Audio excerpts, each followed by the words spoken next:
Hello everybody, welcome back. Today as well we have got you another video. In this video I'll show you how you can invite someone to Telegram group. But before that, please do make sure to like our video, subscribe our channel, and yes, without any further delay, let's get started. So for that, we're simply going to go ahead, open up our Telegram app over here. As soon as you've done that, this is how the interface is gonna look like. Now you're gonna be going to tapping on a particular group where you would like to invite people. For example, this is the group that I would like to invite some people over. So I'm going to tap on this group's name, and now then you're going to tap on this option of add members. And then once you do that, you will find this option of invite to group via link. Tap on it and tap on share link, or you can simply choose to tap on this three dot and copy the link.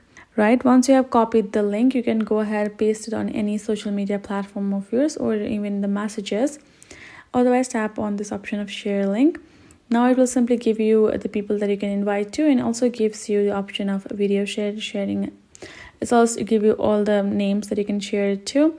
You can choose to share it, otherwise tap on cancel, and that is it. So that's how you can simply invite anyone to your group via link. So I hope this video helped. Thank you so much for watching. I will see you guys in our next video.